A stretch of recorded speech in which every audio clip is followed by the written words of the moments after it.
자, 이번 시간은 여러분들 교재 69페이지부터 보도록 합니다. 69페이지 뭐가 나오죠? 요거 용용 중에 두 번째 용자 바로 뭐죠? 용도지구라는 게 나옵니다.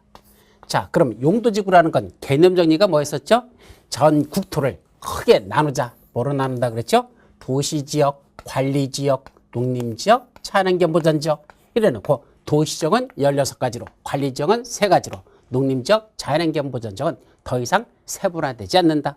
어쨌든 이런 식으로 용도지역 21가지를 만들어 놓고 이 용도지역마다 아까 무슨 제한이 있다 그랬죠? 21개의 용도지역마다 건축물이나 시설 함부로 짓지 말라. 건축 제한. 두 번째, 그때 건폐율은 몇 퍼센트 이하로 짓고 용적률은 몇 퍼센트 이하로 지어야 된다라는 건폐율 제한, 용적률 제한이 있다 그랬었습니다. 그런 걸 한마디로 용도지역 안에서의 행위 제한이라고 했었죠. 그럼 각각의 용도지역마다 행위 제한이 있는데 그 행위 제한만 갖고는 부족해가지고 다시 그 용도지역 위에다가 용도지역의 제한을 더 강화하거나 또는 완화하기 위하여 뭘 지정한다? 용도지구라는 걸 지정한다 그랬었죠. 그래서 용도지역 위에다가 예를 들면 경관지구, 고도지구, 여기 무슨 취락지구 이런 식으로 용도지역 위에다가 지정되는 이걸 뭐라 부른다? 그걸 용도지구라 부르고 용도지구는 왜 지정한다? 용도지역에서 각각 제한하고 있던 걸 더 강화하거나 또는 완화하기 위하여 용도지구라는 걸 지정한다 그랬었어요. 자, 그럼 용도지구는 몇 가지가 있을까? 법률에서는 9가지 용도지구를 정하고 있습니다. 9가지. 그래서 교재에서는 경관지구, 고도지구, 방화지구, 방제지구, 보호지구, 추락지구, 개발진행지구, 특정용도제한지구, 복합용도지구 해가지고 9가지를 열거하고 있습니다. 자, 그게 바로 여기에 나와 있죠. 그래서 용도지구의 종류는 여기 용도지구라는 건 토지의 이용 및 건축물의 용도, 건폐율, 용적률, 높이 등에 대한 용도지역의 제한을 바로 이 용도지역의 제한을 강화하거나 또는 완화하여 적용하기 위해서 용도지구라는 걸 지정하는데 그 용도지구 종류는 몇 가지가 있다? 9가지. 법률에서는 9가지라고 그랬습니다. 그래서 외우는 방법은 특취계, 방방, 보복, 경고. 특취계, 방방, 보복, 경고. 특별히 취급할 개가 방방 뜨면 보복을 경고하라. 이렇게 외우라 그랬죠. 이때 특별히 취급할 개들이 흔히 말하는 맹견들, 불도 같은 거, 쉐파트 이런 것들 있죠. 바로 그런 걸 특별히 취급할 개, 특취개. 그 맹견이 방방 뜬다는 게 뭐죠? 날 보고 물려고 벙벙 울면서 그죠? 나한테 달려들려고 하는 게 방방 뜨는 거죠. 그럼 꽁무니 빼고 도망가야 됩니까? 아니야. 그럼 와서 진짜 힙으로 꽉 물어버립니다. 근데 물려. 그럴 때는 어떡하죠? 그 개를 쳐다보면서 네가 나를 물으면 나도 너를 꽉 물어버릴 거야 라고 보복을 경고하면 개가 깨갱하고 꼬리 내리고 도망갑니다. 따라서 특별히 취급할 개가 나를 보고 방방 뜨면 그때는 보복을 경고하라. 특취계, 방방, 보복, 경고 이렇게 9가지가 있다는 걸 기억해야 됩니다. 자, 그중에 하나하나 특성이 나오죠. 원래 특정 용도 제한지구라는 건 오염물질 배출시설 또는 청소년 유해시설 등 특정 시설의 입지를 제한할 필요가 있더라. 오염물질을 배출하거나 청소년들에게 유해한 시설들 있죠. 이런 건 이 지역에서는 들어서는 안 되는 지역. 그거를 특정용도 제한지구라고 하죠. 반면에 취락지구는 원래는 녹관농자가 뭐죠? 녹지지역, 관리지역, 농림지역, 자연환경보전지역. 이게 녹관농자야. 자, 우리가요 흔히 개발된 지역과 보전하는 지역, 개발하는 지역과 보전하는 지역을 크게 나누면 어떻게 외우실 수 있느냐? 원래는 도시지역 하면 뭐 하는 지역이죠? 원칙은 개발하는 지역입니다. 도시지역, 개발하는 지역. 그럼 나머지 관농자, 관리지역, 농림지역, 자연환경보전지역. 거기는 보전하는 지역. 이렇게 크게 둘로 나눠요. 도시지역 하면 개발하는 지역, 관농자 지역 하면 보전하는 지역이죠. 근데 더 세부적으로 나눠보면 도시지역이라고 다 개발하지는 않습니다. 아까 도시지역은 다시 내수로 나눠지죠. 주, 상, 공, 녹. 주거지역, 상업지역, 공업지역, 녹지지역 나눠지죠. 그중에 녹지지역은 개발하는 지역이 아니라 보전하는 지역입니다. 그러면 진짜 개발하는 지역은 주, 상, 공. 주거지역, 상업지역, 공업지역. 이 주, 상, 공은 개발하는 지역으로 보고 그 다음에 녹, 그 다음에 관농자. 도시지역 중에 녹지지역하고 끼어서 나머지 관농자. 녹관농자. 이거는 보전하는 지역입니다. 그래서 우리 법을 보면 부동산권법 전체를 통틀어서 놓고 보면 이건 기억해 두셔야 돼요. 부동산권법 전체를 보면 개발하는 지역 하면은 도시지역, 보전하는 지역은 관농자, 관리지역, 농림지역, 자연환경보전지역 이렇게 구분하는 경우가 있고요. 어떤 때는 더 세분화시켜서 개발하는 지역, 주상공 이것만 나오고 보전하는 지역, 녹관농자 이렇게 구분하는 경우가 있습니다. 그중에 바로 녹관농자라는 게 이게 보전하는 지역이라고 그랬죠. 그 밖에 개발제한구역 또는 도시자연공원구역 이거는 용도구역 중에 하나씩이라 그랬어요. 그래서 녹관농자라는 그런 보전하는 지역이나 개발제한구역, 도시제한구역에 있는 취락들을 정비한다. 취락이라는 건 동네를 말하죠. 그래서 일정 규모 이상 사람들이 밀집해서 살고 있는 지역을 취락지구라고 정되는데 그 취락지구라는 건 바로 녹지지역이나 관리지역이나 농림지역이나 자연환경보전지역 또는 개발제한구역이나 도시자연공원구역에 있는 취락을 정비하기 위해서 취락지구라는 게 지정됩니다. 그중에 녹관농자 지역 안에 지정되는 취락지구를 흔히 자연취락지구라고 표현합니다. 녹관농자 지역에 있는 시골에 있는 동네는 자연취락지구. 개발제한구역 그린벨트 안에 있는 동네만은 특히 집단취락지구라고 표현합니다. 그래서 녹관농자에서는 자연취락지구가 지정되고 개발제한구역 그린벨트 안에서는 집단취락지구가 지정된다. 그건 좀 이따 다시 나오니까 꼭 기억해 두셔야 되고요. 그다음에 개발진흥지구. 이거는 주거기능, 상업기능, 공업기능, 유통물류기능, 관광휴양기능 등을 집중적으로 개발 정비할 필요가 있으면 그런 데를 개발진흥지구라고 합니다. 그래서 개발을 진흥한다는 건 뭐 하자는 얘기입니까? 개발을 하도록 거기는 완화시켜주겠다라는 성격을 갖습니다. 따라서 용도지구 중에서 해위제한이 완화되는 지역, 그게 개발진흥지구예요. 저 개발진흥지구는 해위제한이 강화되는 게 아니라 더 지을 수 있도록 이런 것처럼 더 지을 수 있도록 완화시켜준다. 그런 성격을 갖죠. 방화지구는 화재 위험을 예방하기 위한 지구. 따라서 불날 가능성이 높은 지역들 있죠. 그런 데는 건축물을 함부로 짓지 못하게 합니다. 건축법에 따라서 건물 지을 때 일부 불연재료나 방화재료 같은 걸 써야 되지 함부로 건축해서는 안 되는 그런 데가 방화지구. 또 풍수해나 산사태, 집안의 붕괴, 그 밖에 재해 등을 예방하기 위한 지역을 방제지구로 지정됩니다. 그래서 산사태 날 지역이 위험성이 높다? 그런 데는 방제지구로 지정된다. 이런 말이죠. 또 보호지구는 문화재나 중요시설물 및 문화적, 생태적으로 보존 가치가 큰 지역의 보호와 보존을 위한 지역을 뭐라 부른다? 보호지구라고 한단다. 그래서 보호지구나 종전에는 보존지구라는 게 있었는데 그 보존지구하고 다른 걸 합쳐가지고 지금은 보호지구라는 개념으로 통합했어요. 그래서 보호지구가 있고 그 다음에 복합용도지구 이번에 시험 문제 출제됐던 겁니다. 이번 시험 문제 났었는데 효율적이고 복합적인 토지 이용을 도모하기 위하여 특정 시설의 입지를 완화할 필요가 있다. 자, 이게 무슨 말이죠? 특정 시설의 입지를 완화한다는 게 바로 원래 용도지역 안에서 건축할 수 있는 건축물들이 정해져 있다라고 말씀드렸죠. 근데 그 복합용도지구가 지정되면요, 원래 그 용도지역 안에서 건축할 수 있는 건축물 말고도 추가적으로 다른 건축물을 더 지을 수 있도록 완화시켜주는 거, 이게 바로 복합용도지구로서의 성격을 갖습니다. 자, 예를 들면 여기가 준주거지역이랍니다.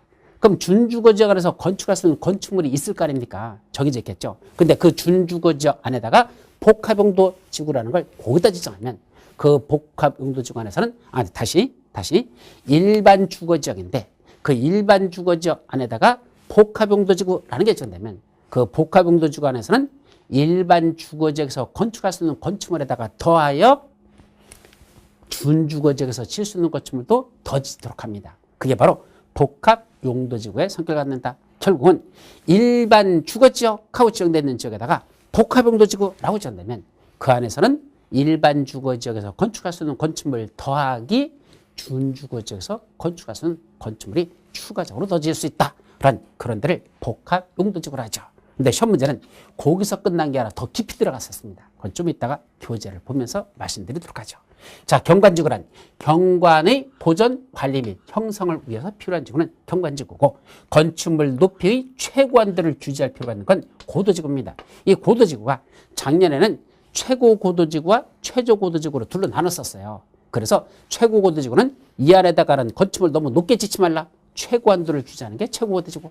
최저고도지구는 건물을 짓을 때 너무 낮게 짓지 말라. 최저한도를 규제하는 거. 그런 최저고도지구였었는데 이 지금은 고도지구를 둘로 나누지 않고 하나로 통일해버렸습니다. 그러면서 뭐만 됐다?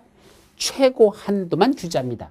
너무 낮게 짓지 말라는 최저한도 규제하는 건 없어져 버렸습니다. 그래서 이제 고도지구는 최고 고도지구로 분류된 거에 지금은 고도지구라는 거로 통일돼 버렸다는 거. 그래서 건축물 높이의 최고 한도를 규제할 필요가 있는 거지 최저 한도를 규제한다면 틀려버려요. 그래서 너무 높게 짓지 말라. 이게 최고도지구로서의 성격으로 이제 완성됐다는 거. 그렇게만 여러분들이 기억해 두도록 합니다. 자, 이제 그건 여러분들 교재에 보시면 그 종류들이 그 9가지가 쭉 나와 있죠. 그리고 69페이지 맨 밑에 보면 시행령상 용도지구의 세분이라는 게 69페이지 맨 밑에 나옵니다. 이게 무슨 말이죠? 용도지구 종류는 법률에서는 9가지를 만들어 놨지만 그 중에 다시 다음 페이지에 보시면 거기 하나, 둘, 셋, 넷, 5가지만은 시행령에서 대통령이 만드는 법이 시행령이죠. 거기서 다시 더 세분화시켜줬습니다. 뭐로다가 경관지구는 자연경관지구, 시가지경관지구, 특화경관지구, 방제지구는 시가지방제지구, 자연방제지구, 보호지구는 역사문화환경보호지구, 중요시설물 보호지구, 생태계보호지구, 세수로 나눠지고, 취락지구는 아까 말씀드렸죠. 자연취락지구와 집단취락지구로 구분된다. 그리고 개발진인지구는 5가지겠습니다. 주거개발진인지구, 산업유통개발진인지구, 관광휴양개발진인지구, 복합개발진인지구, 특정개발진인지구. 이렇게 주산관 복특 5가지 개발진인지구가 있다. 자, 이런 식으로 다 세분화돼서 나와 있습니다. 그럼 이 세분화된 것들을 또 구분할 줄 알아야 될까? 예. 그건 또 나중에 여러분들 그 구분화되는 걸 세부적으로 나중에 오더라도 이렇게 종류가 있다는 것들은 또 정의를 해 두셔야 될 겁니다. 참 돌아버린다. 용도지역 21가지 애호라고 그러더니 갑자기 또 용도지구 종류가 또 이렇게 많대요. 이게 공법입니다. 그래서 공법의 어려운 이유 중에 하나가 뭐다? 내용만 어려운 게 아니라 애호해야 될 무더기 되는 것들이 꽤나 많습니다. 그래서 여러분들이 힘들어하는데 어떡합니까? 운명의 장난인 걸. 그냥 여러분들이 따로 이걸 애우셔야 될 겁니다.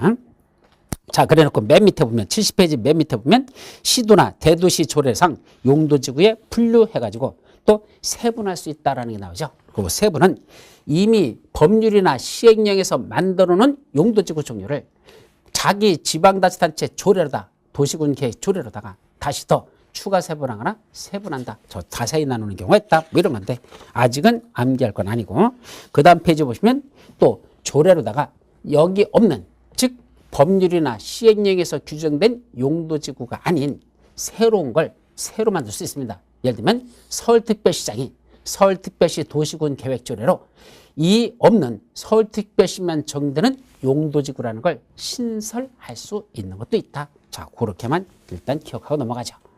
자, 그리고 71페이지 2번 용도지구의 지정권자 및 지정절차라고 나옵니다. 그러면 이제 지금부터 보면 용도지구 해놓고 이것도 순서로 보면 첫 번째가 뭐죠? 첫째가 종류. 그래서 용도지구 종류는 법률에서 9가지를 만들어 놓고 대통령이 시행해서 그중 5가지는 더 세분화시켰다. 그리고 시도나 대도시 조례로다가 더 세분하거나 새로 신설하는 게 가능하다. 그런 것들이 종류와 관련된 것들. 자, 두 번째. 그럼 용도지구를 만들어 놓는 건 누가 지정할 것이냐? 이렇게 용도지구를 만들어지면 그 종류를 토지에다 지정하는 건 누구일까? 이거는 누구랑 똑같죠?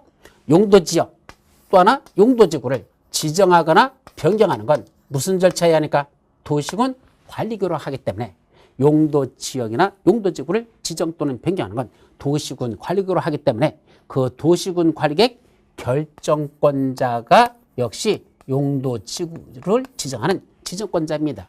그래서 아까 결정권자가 높은 자부터 국토교통자는 있고 원칙적으로는 시도지사이고 다만 대도시에서는 대도시장이다.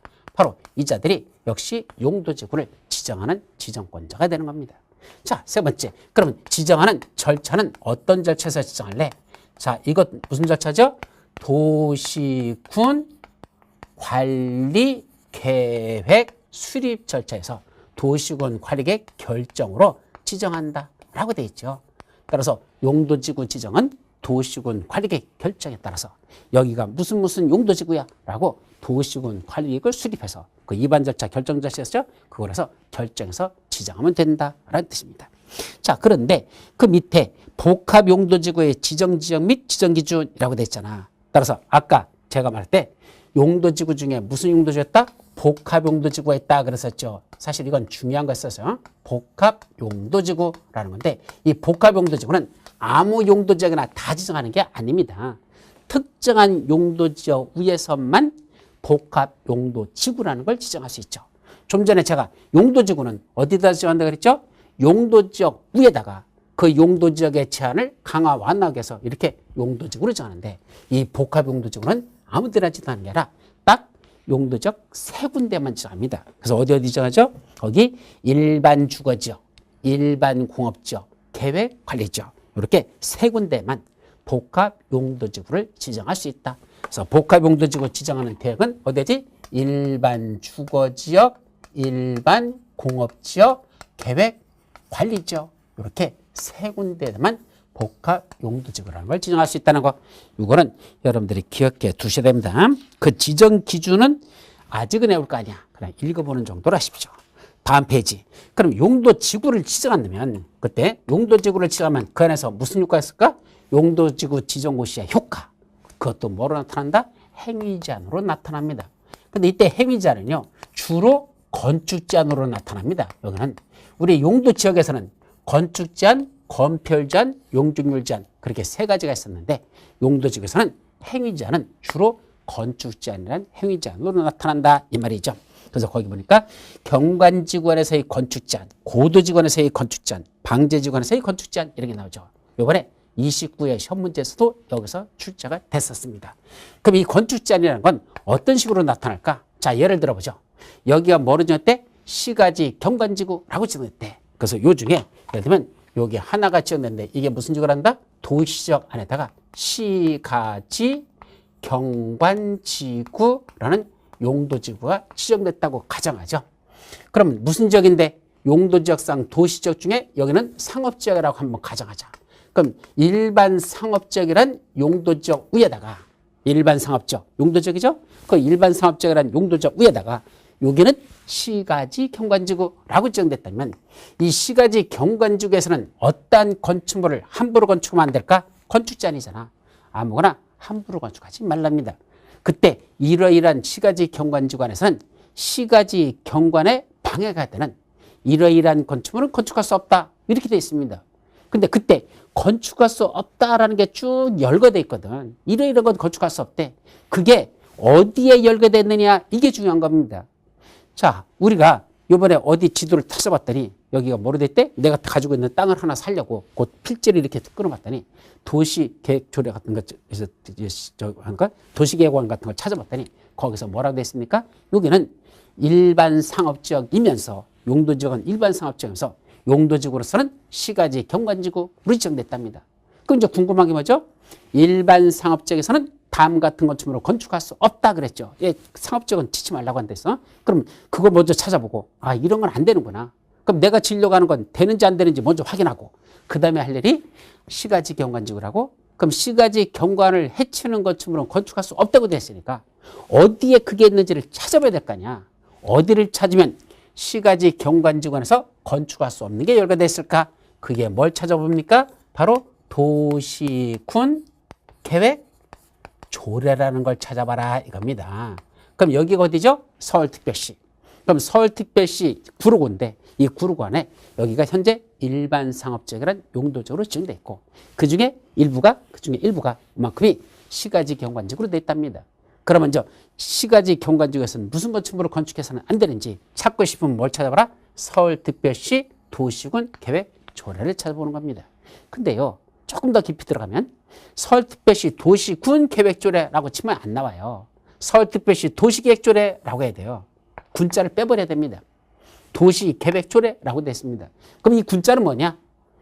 군 지역에서는 군계획조례라고 하고 나머지 지역에서만은 도시계획조례 합니다. 그걸 합친 게 도시군계획조례라고 쓰는 겁니다.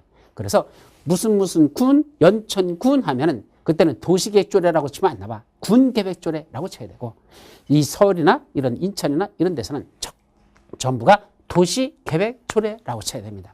그런데 우리가 강의할 때는 도시와 군을 합쳐가지고 그냥 도시군계획조례라고 하지만 실무에서는 도시계획조례라고 여기는 쳐야 되고 군에서만은 군계획조례라고 표현한다. 그 정도만 이해하죠.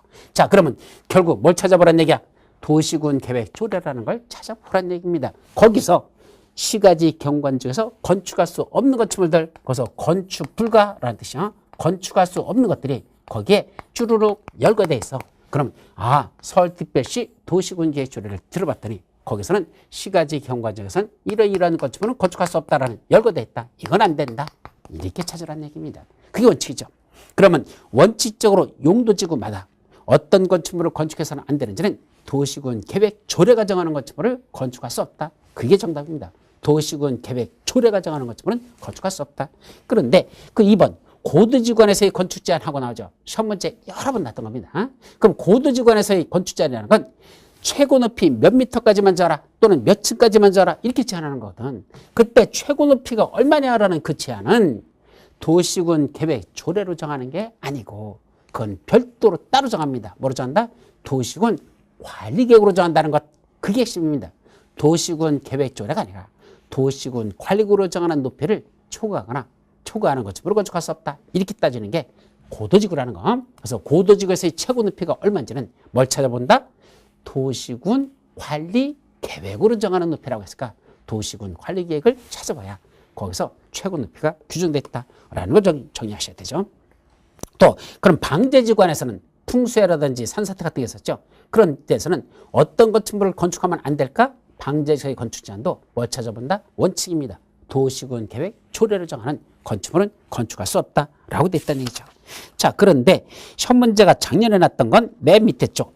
그때 방제지구안에서는 도시군 관리계획의 내용에는 해당 방제지구의 재해 저감 대책을 포함하여야 한다라는 말이 나와 있죠. 그때 도시군 관리구로 결정하는 것들이 있는데 그중에 방제지구의 재해 저감 대책을 포함시켜야 된다. 재해 저감이라는 건 재해 발생하는 걸 줄일 수 있는 그런 대책도 수립하라. 그래서 포함시켜라. 이게 방제지구의 특성입니다. 자, 다음 페이지. 보호지구안에서의 건축 제한도 역시 뭐로 정한다? 보호지구에서는 도시군 계획 조례가 정하는 건축물에 한하여 건축할 수 있다. 또 보호지구는요. 건축할 수 없다가 아니라 도시군 계획 조례가 정하는 건축물에 한해서만 건축할 수 있다라는 게 또 보호지구랍니다. 그래서 건축할 수 있는 건 아무거나 짓는 게 아니라 조례가 정하는 건축물만 짓는 게 보호지구다. 이렇게 이해하시죠. 그리고 취락지구는 자연취락지구, 집단취락지구로 구분됩니다. 그래 놓고 자연취락지구에서는 어떤 건축물을 건축할 수 있을까? 그것도 시험 문제 한 두세 번 났었는데 그건 어디 보시면 나오느냐면 여러분들 교재 81페이지를 한번 갑니다. 기본서 81페이지까지 쭉 넘어가 보시면 거기 맨 위에 자연취락지구 안에서 건축할 수 있는 건축물 해가지고 동그라미 기역, 동그라미 니은 이렇게 나오죠. 바로 기역은 모든 자연취락지구는 다 건축할 수 있는 거. 동그라미 니은은 도시군 계획 조례에서 규정돼 있으면 건축할 수 있는 건축물들 이런 것들이 나와 있죠. 바로 그게 자연취락지구에서 건축할 수 있는 건축물인데 요거는 맨 마지막 시행령 별표 23이라고 돼 있죠. 따라서 자연취락지구 안에다가 무슨 건축물을 건축할 수 있는지 알고 싶으면 국토의 계획 및 용역에 관한 법률 시행령 별표 23에 가봐라. 거기에 이렇게 이게 거기 들어있는 내용이야. 그 열거되는 이런 건 건축할 수 있다 이 소리입니다.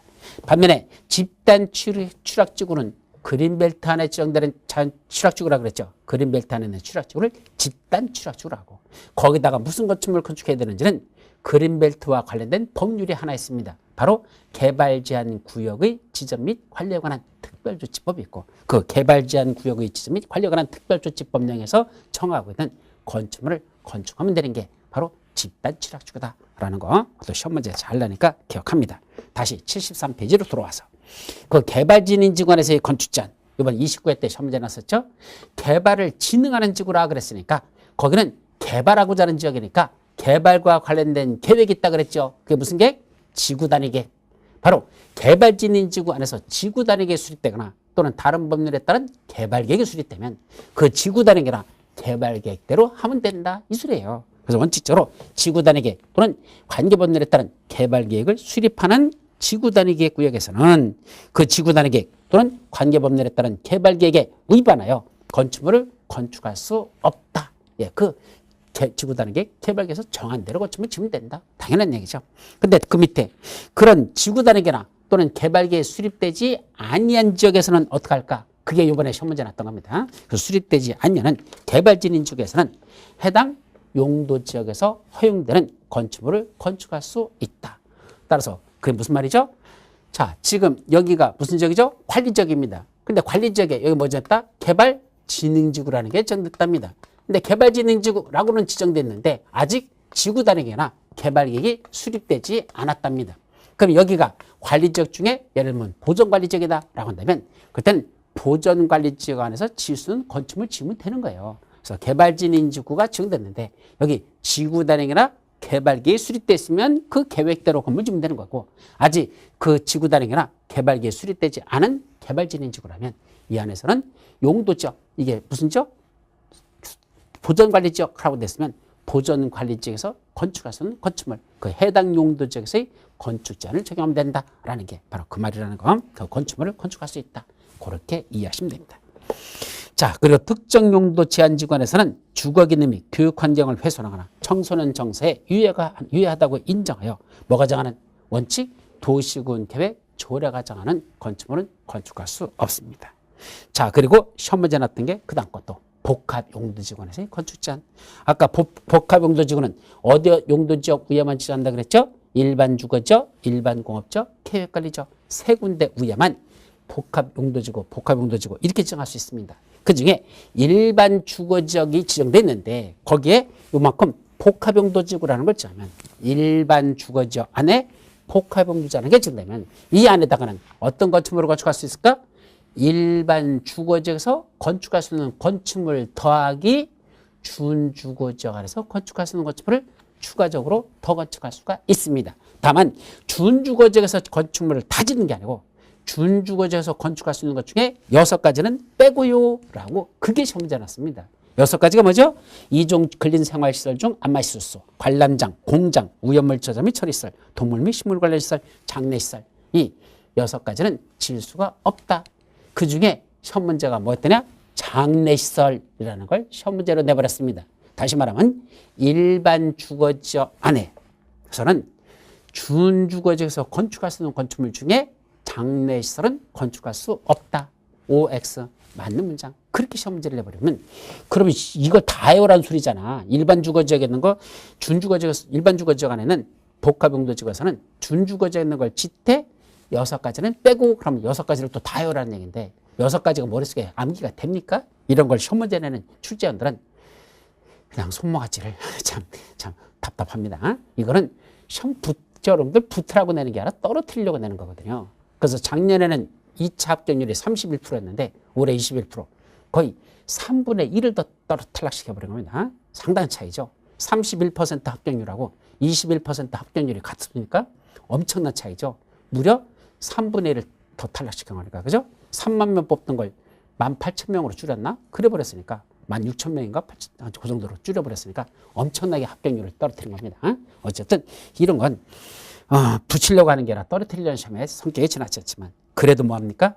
예, 이런 거 못 외웠다고 해서 합격 못하는 건 아닙니다. 근데 알고는 이때 이거 풀기는 만만찮아. 그러나 이런 건 있다. 그래서 좀 이거 암기하기는 한도가 있죠. 그래서 요약집에는 여기까지도 집어넣었어요. 시험 문제는 알 거라도 예상 안 했는데 설마 6가지 중에 6번째 거 내리라고는 생각을 안 했습니다. 맨 앞에 안마실수 낼 줄 알았더니 맨 6번째 장례시설을 냈어요. 그래서 모의고사 볼 때도 안마실수까지는 제가 넣었었는데 장례시설까지는 안 냈죠. 또 장례시설도요.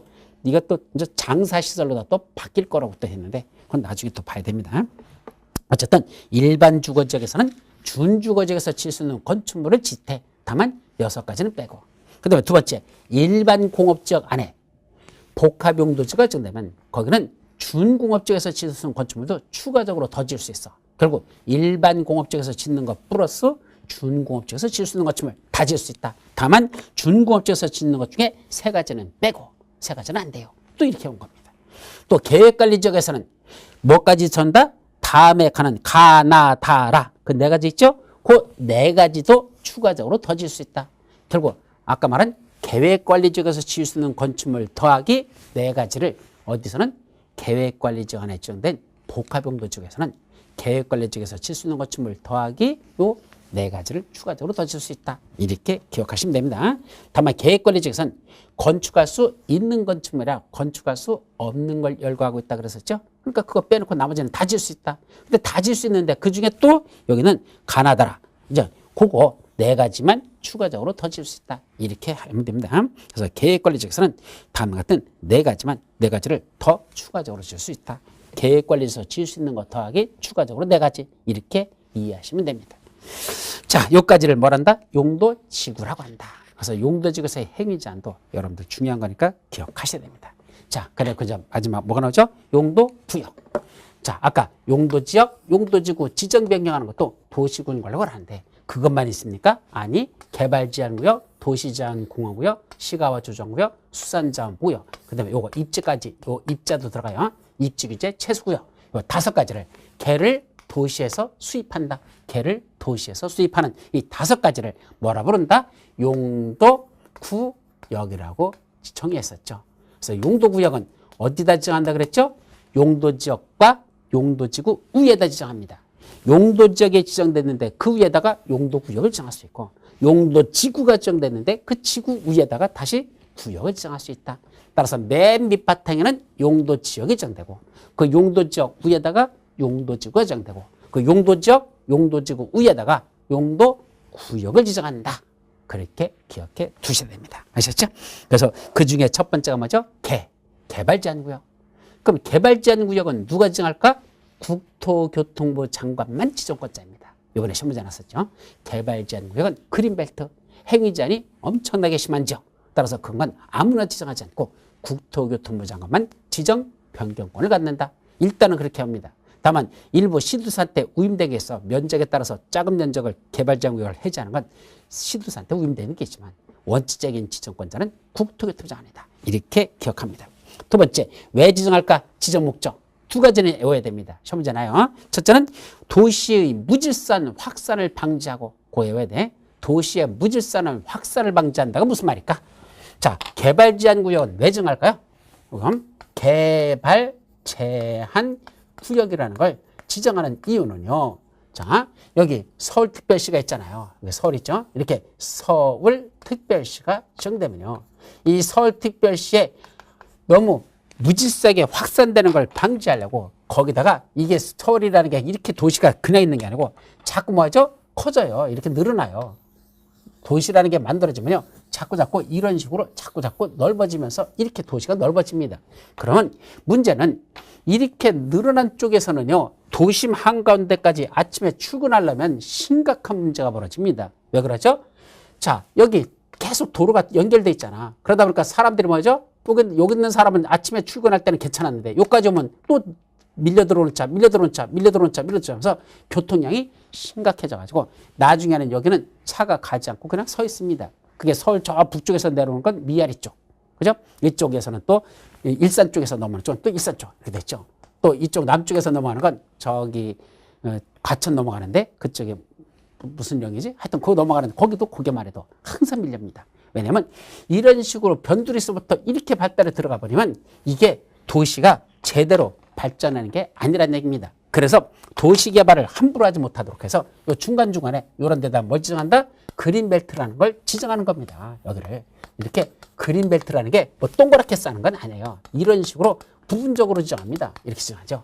그래갖고 여기는 개발하지 못하게 해버립니다. 그럼 도시가 무질서하게 뭐 되는 걸 막는 거죠? 확산하는 걸 막는다. 도시의 무질서한 확산을 방지한다. 그게 바로 개발제한구역의 지정 목적이라는 거. 그걸 머릿속에 넣어두셔야 돼요. 그래서 첫 번째 줄에 나오죠. 국토교통부 장관은 그자가 지정권자. 두 번째, 도시의 무질서한 확산을 방지하고 그게 이제 지정 목적. 또 하나 있어요. 세 번째 줄 것만 해요. 국토교통부 장관의 국방부 장관의 요청이 있어서 뭔데? 보안상 도시 개발을 제한할 필요가 있다고 인정할 때 국방부 장관의 요청을 받아서 국방부 장관의 요청을 받아서 보안상 도시 개발을 제한할 필요가 있으면 그때도 그린벨트라는 개발제한구역을 지정한다라는 그거 정도는 기억해야 됩니다. 자, 다음 페이지. 그럼 개발제한구역에서의 건축제한 같은 행위제한, 그린벨트에서는 함부로 건축물 짓지 말라. 그런 행위제한이 있을 거 아니야.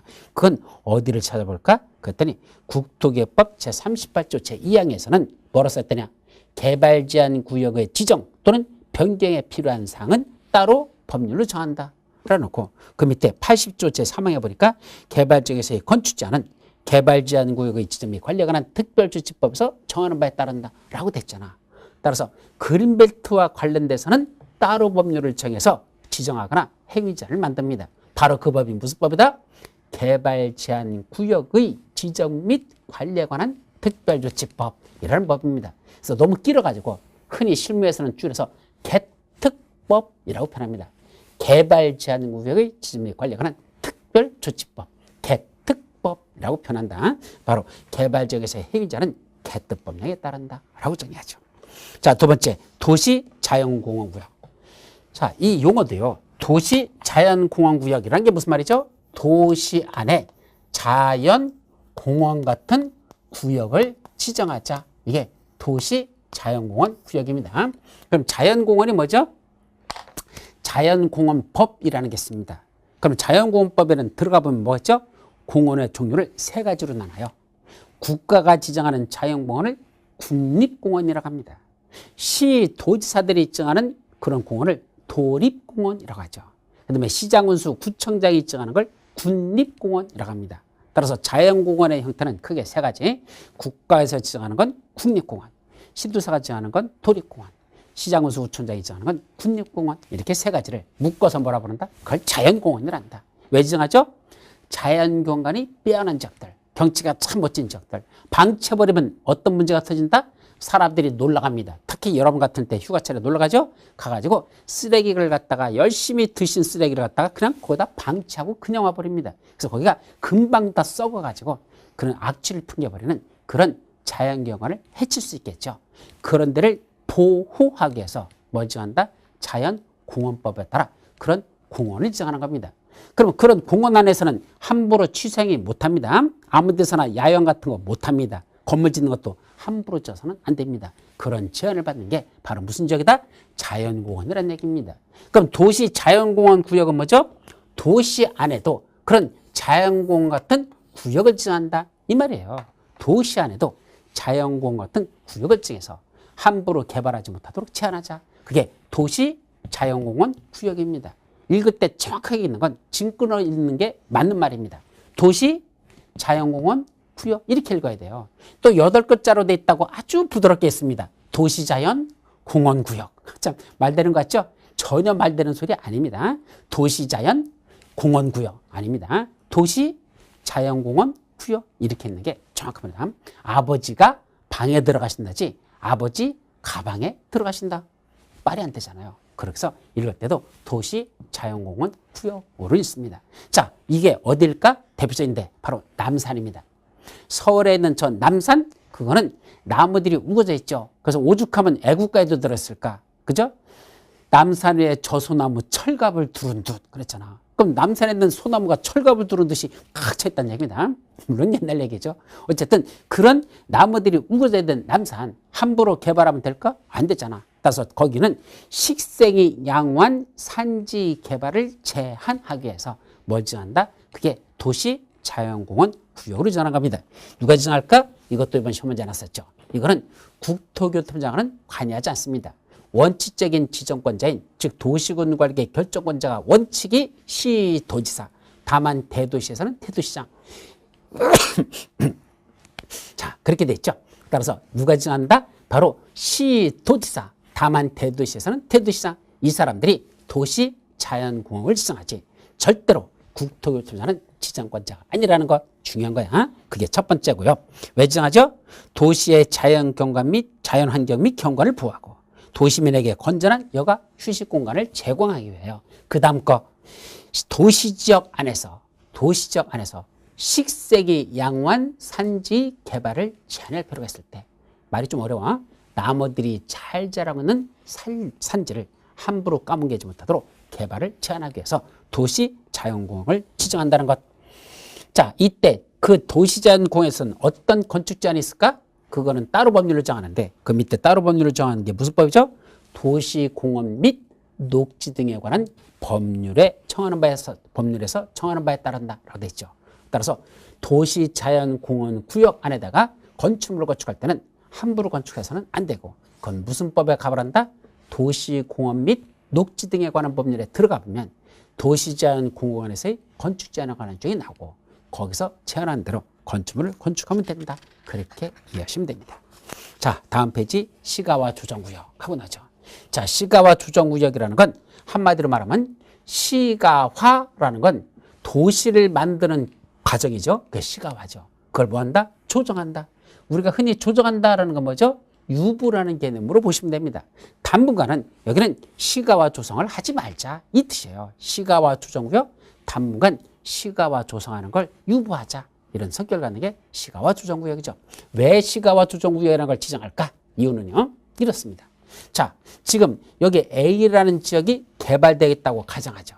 여기 B라는 지역도 지금 개발하고 있습니다. 그럼 그 중간지대 되는데 여기도 같이 개발할까? 일단은 안 합니다. 왜 그럴까? A 지역이 개발되고 B 지역이 개발되면 개발하는 각각의 목적이 있겠죠. 근데 그 목적대로 그대로 개발이 되면 괜찮은데 이게 또 현실이 그렇지를 못해요. A라는 지정 목적대로 다 개발하고 B라는 목적대로 개발한다 하더라도 나중에 개발된 결과는 원래 예상한 대로 되지 않고 다르게 개발이 될 수 있습니다. 그럴 수 있죠. 그러다 보니까 여기 C라는 지역은 지금은 개발하지 말고 내버려 두자는 얘기입니다. 왜요? A 지역이 개발되는 결과를 지켜보고 B라는 지역에 개발되는 결과를 지켜본 후에 C라는 지역은 어떻게 개발하면 좋을 건지 그건 나중에 정하자는 얘기입니다. 예를 들면 여러분들 저쪽 인천의 송도 지역이라고 있죠. 송도지구. 그 송도지구가 처음에 개발하려고 하는 목적하고 현재 지금 개발되고 있는 거하고 똑같습니까? 아니거든요. 원래 송도는요. 동남아시아의 메카로서 거기는 현재 좀 더 진짜 뭐라고 하는 거야? 그 물류도시로서의 개발을 좀 잘하려고 했던 겁니다. 뭘 능가하는? 홍콩을 능가하는 도시를 만든다는 게 처음에 그 야심찬 포부였었어요. 근데 홍콩을 능가하는 도시는커녕 만들다가 지금 중간에 주저앉아 있는 상태입니다. 사실은. 왜? 외국에 있는 기업들을 끌어들인다고 했는데 그게 제대로 도입이 안 됐잖아요.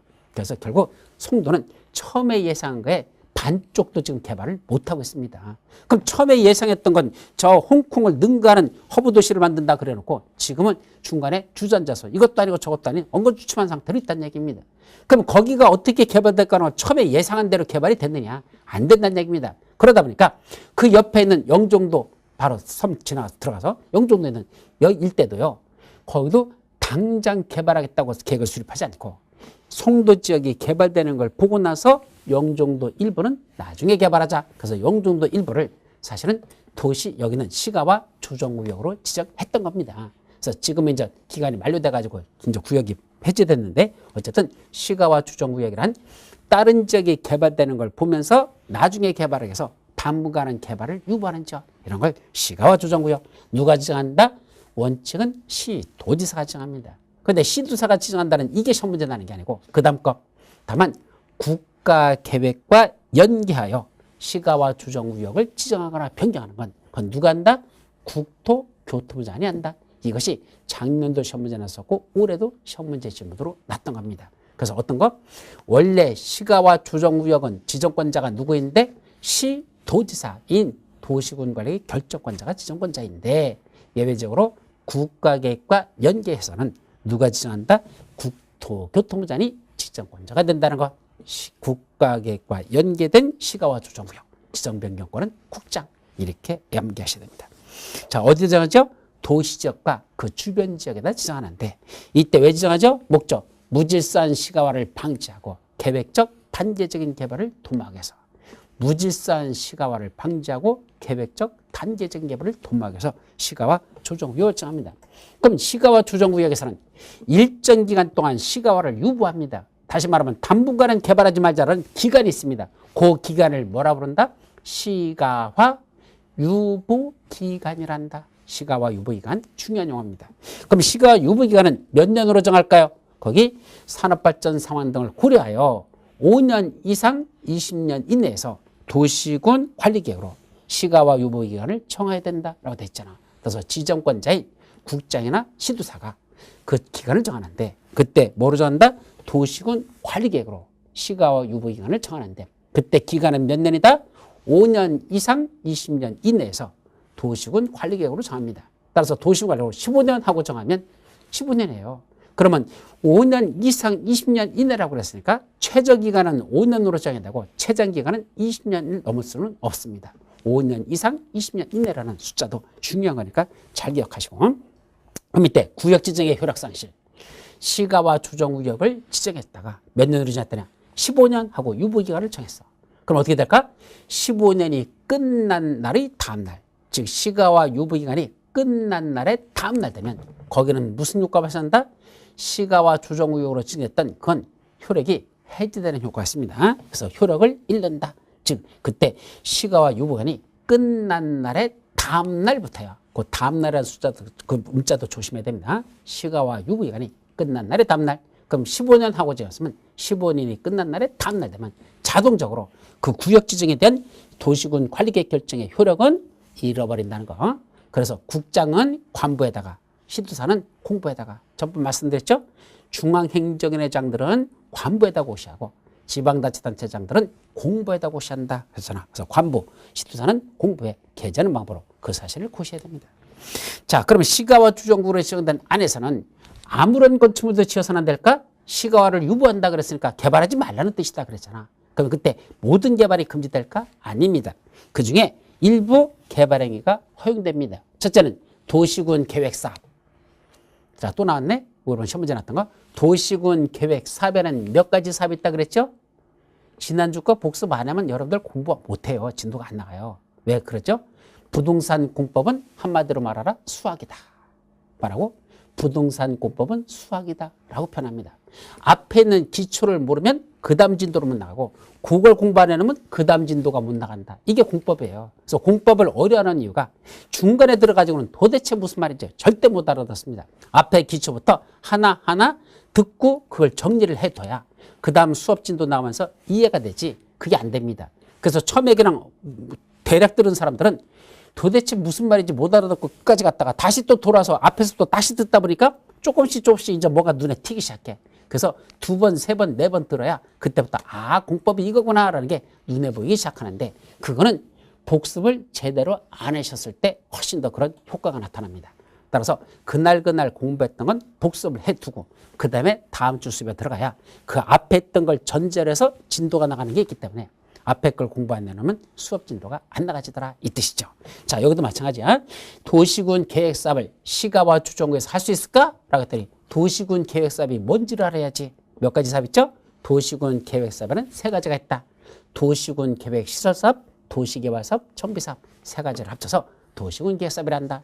그럼 이 말은 시가와 주정구역이 지정돼 있는데 그 시가와 주정구역 안에서 첫째, 도로 만들고 공원 조성하고 학교 짓는 사업 할 수 있을까? 한마디로 도시군 계획 시설사업.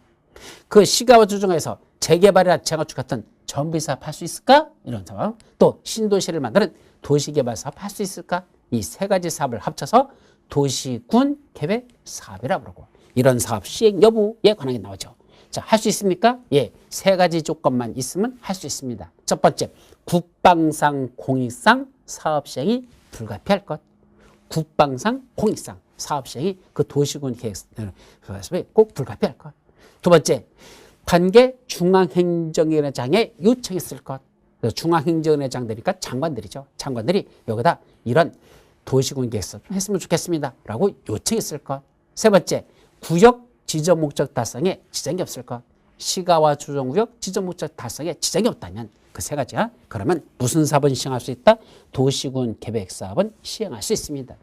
그러면 그런 공적 개발 행위 말고 이건 세 가지는 공적 개발이라고 했죠? 도시군 계획시설 사업, 도시개발사업, 정비사업은 공적 개발이라고 했습니다. 그런 사업은 세 가지만 맞으면 할 수 있는데 그거 이외에 사적 개발 행위 여러분들이 거기다 아파트를 짓는다? 거기다가 어떤 토지 형질 변경을 한단다. 이런 사적 개발 행위는 할까요? 못할까요? 예, 그것도 할 수는 있습니다. 다만 일정한 사유가 있을 때만 허가받고 할 수 있다. 관할구의 장인, 특광, 특시, 특도, 시장, 군수에게 허가받고 일부 사적 개발 행위를 할 수 있다라는 얘기죠.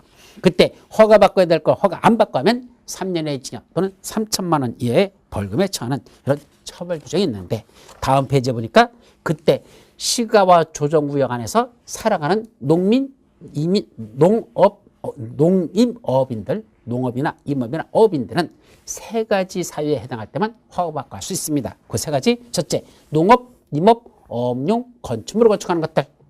농업이나 임업이나 어업과 관련된 건축물을 건축하는 건 허가받고 해도 괜찮답니다. 두 번째는 마을 공동시설, 공익시설, 공공시설 또는 관공업시설 같은 것들. 그건 주민들을 위해서 필요한 거니까 그건 허가받고 할 수 있답니다. 세 번째는 인목의 벌채, 조림, 육림, 토색의 채취 이런 것들은 그 시골에서 살면서 꼭 농사지면서 필요한 것들이니까 이런 것들은 허가받고 할 수 있다. 그래서 허가받고 가능한 건 그렇게 세 가지만 허가 대상이 된다는 것. 일단은 그 정도만 여러분들이 기억해 두시기 바랍니다. 자, 이제 다음 페이지 넘어가 보시면 78페이지에 수산자원 보구요이라는 게 또 나옵니다. 그럼 수산자원 보구요라는 건 누가 정한다? 수산자 들어가는 장관이 지정권자라고 했죠. 해양수산부 장관이 수산자원 보구요를 정합니다. 주로 어디다 정하죠? 저기 남해안 바닷가입니다. 그게 바로 공유수면이나 그에 인접한 토지입니다. 따라서 꼭 바다만 지정하는 거 아니야. 육지도 일부 지정합니다. 왜냐하면 육지에서 폐수물이 나와가지고 바다를 오염시킬 수 있으니까 그런 수산자원 보호역은 공유수면과 그 인접 육지까지 지정합니다. 지정하는 목적? 당연히 수산자원을 보호, 육성하기 위해서 지정합니다. 그럼 수산자원 보호에서 건축물 함부로 짓지 말라. 오페스 같은 거 배출하는 거 못 짓게 하거든요. 그거 무슨 법에서 그 건축자를 정하고 있을까? 아무거나 함부로 짓지 말라고 무슨 법에 있을까? 수산자원 보호구역에서는 수산자원 관리법에서 정하는 건축자를 받습니다. 그래서 수산자원 관리법에 가보면 수산자원 보호구역에서의 건축자나 관한 규정이 쫙 거기 들어있다. 함부로 짓지 말고 거기서 지으라는 대로 건축물을 져라 이런 뜻입니다. 자, 마지막 입주규제 채수구역 및 입주규제 채수구역 계획이라는 게 나왔죠. 자, 그 다음에 개도시수 입주규제 채수구역 하면 어디가 떠올리죠? 보통 저기 공항이라든지 또는 항만이라든지 또는 철도 역사 같은 데야. 그리고 흔히 제일 많은 게 주변에 보면 여기죠. 대전역 같은 데 가보십시오. 지은 지 참 오래된 역입니다. 그죠? 근데 대전역 주변에 보면 옛날에는 참 번화가 있어서 평당 3천만 원이 넘던 지역입니다. 근데 그게 지금 평당 1,000만 원도 안 가는 그런 지역이 돼버렸답니다. 왜 그랬을까? 바로 그 옛날에는 그 도시로서 삐까뻔쩍한 그 역세권이 있었는데 그 역에 노화되면서 결국은 저쪽 다른 지역으로 다 그게 상권이 넘어가 버렸습니다. 그래서 이런 지역을 다시 옛날의 영광을 되찾자 그런 지역이 입지 규제를 최소화하기 위한 구역, 입지 규제 최소구역을 정합니다. 누가 정하죠? 도시군 관리객 결정권자입니다. 이게 시중에 나와 있는 책들의 90%는 국토교통부장이 결정권자다 이렇게 돼 있었어요. 저는 도시군 관리객 결정권자. 다만 결정권자 중에 쫄다고 이 시장수는 제외하고 그럼 누구누구야? 국장, 시도사, 대도시장 이 사람들이 결정권자가 되고 그 자들이 지정권자입니다. 언제부터? 2018년 1월 1일부터입니다. 그럼 왜 일반 시중책에서는 다 그냥 국장으로 됐을까? 법주문에 지금도 국장이라고 돼 있어요. 그러니까 국장인 줄 알았지. 그런데 이 법을 만들 때 2015년도에 만들었는데 그때 경과규정 부칙에 보면 2018년 1월 1일부터는 국토교통부장이 아니라 결정권자가 지정권자다라고 바꿔버렸습니다. 근데 이게 올해 시험문제에서 이걸 내버렸잖아. 52번 시험문제에서 출제를 해버렸습니다. 그리고 다음 중 지정권자가 다른 걸 골라라 그랬는데 다른 게 이것도 있고 아까 뭐 있었어? 우리 도시자연공원구역 있었잖아. 그건 시도사 대도시장이죠? 그게 정하고 이거는 결정권자가 정하고 개발제한구역은 국장이 정하고 또 국가계획과 연계된 시가와 조항은 국장이 정한다. 이런 것들이 막 섞어서 시험문제를 내버렸어요. 그러니까 결국은 정답 없음으로 처리된다라고 해가지고 제가 이 신청 자료로서 제일 먼저 올렸었고 그랬더니 저 다른 교수들도 왜 그런지 뭐 다 찾아봤겠지. 그랬더니 부칙에서 내가 설명하는 걸 보고 그때서 전부 다 이 신청을 했었고 요번에 요게 이 신청이 받아들여져서 부동산 공법 29회 시험 문제에서 정답 없음 그래서 모두 정답 처리된 게 바로 52번 이 시험 문제입니다. 결국 입지규제 최소구역의 지정권자는 국장 하면 안 돼. 도시공원에 대해 결정권자인데 결국 국장, 시도사, 대도시장 이 자들이 입지규제 최소구역 지정권자다라고 정리를 해 두시라는 얘기입니다. 자, 지정하는 목적 도시지역에서 복합적인 토지 이용을 증진시켜서 뭐 한답니까?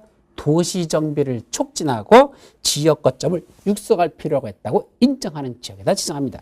자, 여기서 도시정비를 촉진한다는 건 아까 말했듯이 저 대전역 일대는 오래돼가지고 노블레가 된 것처럼 밀집돼 있죠. 그게 바로 도시환경 정비사업 같은 걸 시행하는 그런 도시정비를 촉진하고 동시에 그 역을 중심으로 해서 거기를 다시 한번 발전시키자. 그게 바로 지역 거점을 육성하기 위한 그런 지역이 입지규제 최소구역으로 지정됩니다. 자, 근데 이번에 시험 문제 났던 건 지정 대상 지역. 이게 시험 문제 났죠.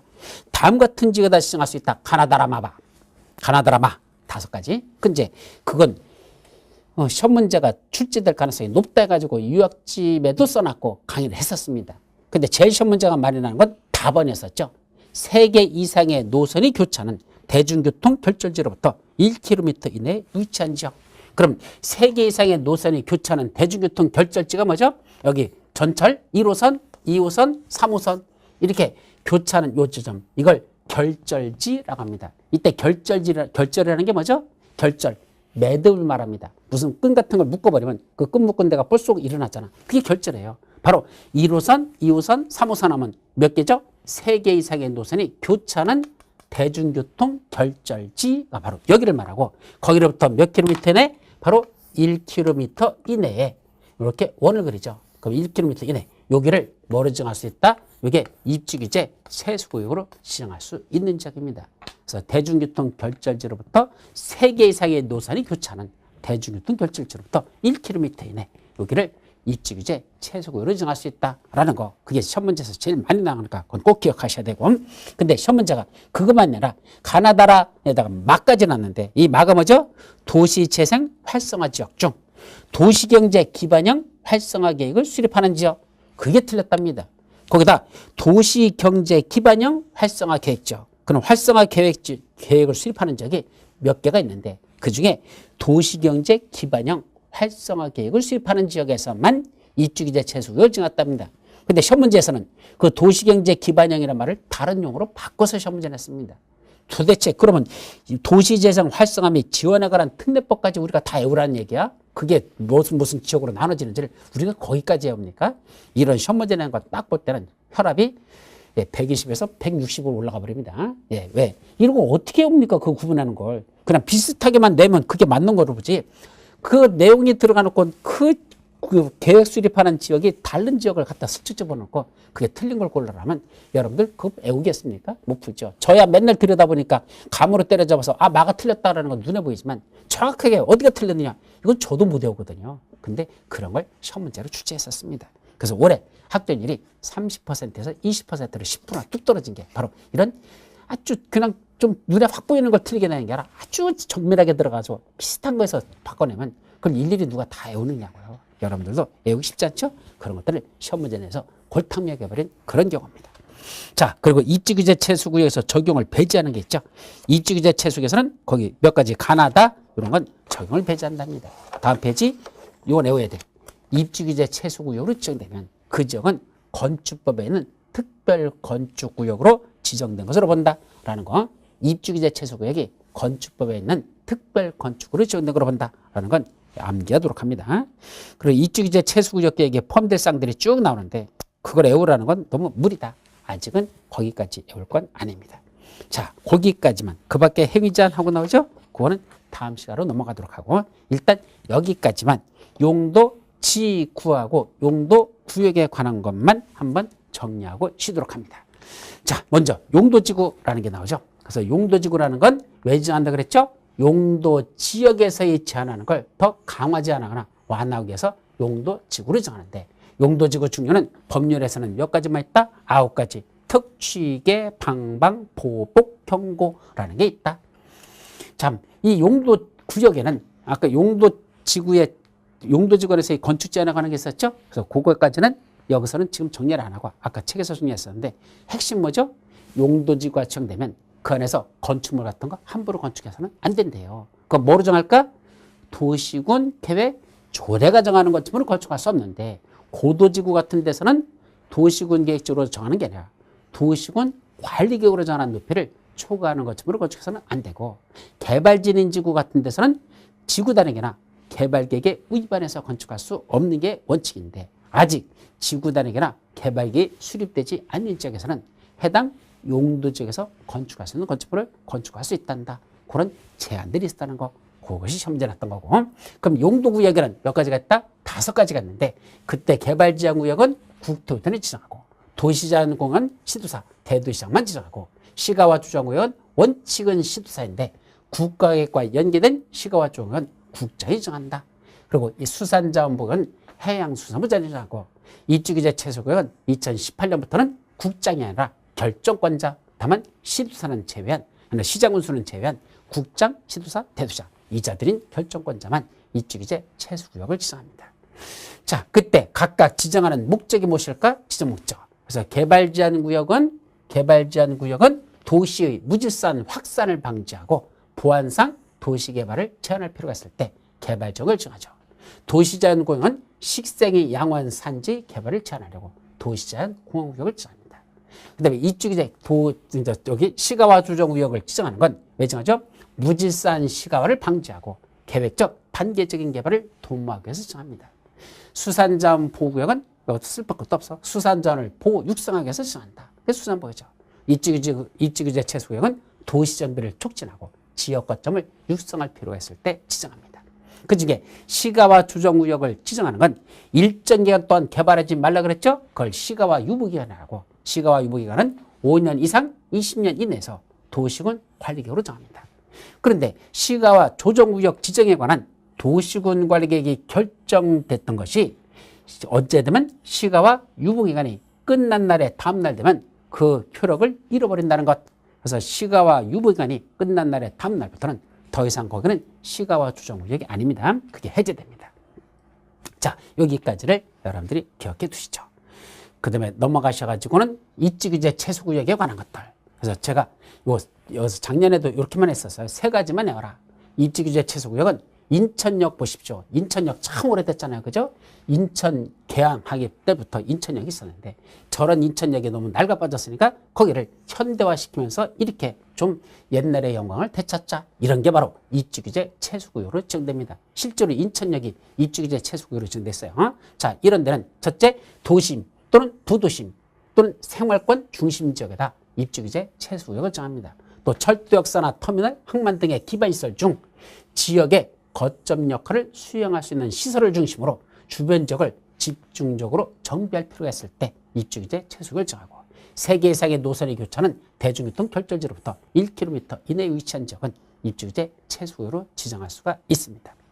자, 여기까지만 여러분들이 기억해두고 이제 2 이상의 용도적 등에 걸치는 경우 나오죠? 그거는 우리 다음 시간에 이어서 살펴보도록 합니다. 잠시 쉬었다 들어가시죠.